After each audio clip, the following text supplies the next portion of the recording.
Hello all, welcome to BYOS computer store. இன்றைக்கி நம்ம ஒரு ஆஃபீஸ் பிசி பில்ஸ் தாங்க பார்க்க போகிறோம். ஸோ டோட்டலாக நம்ம 4 பிசி பில்ஸ் இந்த வீடியோவில் பார்க்க போகிறோம்.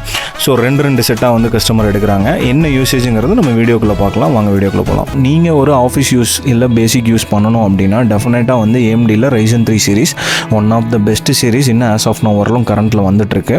இந்த பிசியோட ஓவரால் காஸ்ட் பார்த்தீங்க அப்படின்னா 32,000 வரும். ஒரு office PC complete setup with UPS ஆப்ஷனோட நம்ம கொடுத்துருக்காங்க. நெக்ஸ்ட் செட் ஆஃப் பிசிஸ் பார்த்தீங்க அப்படின்னா அவரோட AutoCAD அண்ட் SolidWorks-க்காக இந்த பிசி பில்ஸ் வாங்கியிருக்காரு. ஸோ இதோட ஸ்பெக்ஸ் என்னன்னு பார்த்தீங்கன்னா இன்டெல்ல i5 சீரிஸ் 12400Fங்கிற ப்ராசர் இந்த பிசி பில்ஸில் நம்ம யூஸ் பண்ணியிருக்கோம். கிராஃபிக் கார்டு பார்த்தீங்க அப்படின்னா கிகாபைட்டில் 1650 4GB NVIDIA கிராஃபிக்ஸ் தான் இந்த பிசி பில்ஸில் நம்ம ஆட் பண்ணியிருக்கோம். இந்த பிசி பில்ட்டோட ஓவரால் காஸ்ட் பார்த்தீங்க அப்படின்னா 65K வருங்க. ஸோ இந்த மாதிரி பிசி பில்ட் ரெக்யர்மெண்ட் உங்களுக்கு இருக்குது அப்படின்னா கண்டிப்பாக BYOS-ஐ காண்டாக்ட் பண்ணுங்கள். எங்களோட ஸ்டோர் நம்பர் அண்ட் ஸ்டோர் லொகேஷனை நாங்கள் கீழே டிஸ்கிரிப்ஷனில் மென்ஷன் பண்ணியிருக்கோம். மீண்டும் ஒரு வீடியோவில் மீட் பண்ணுவோம். Until then, bye.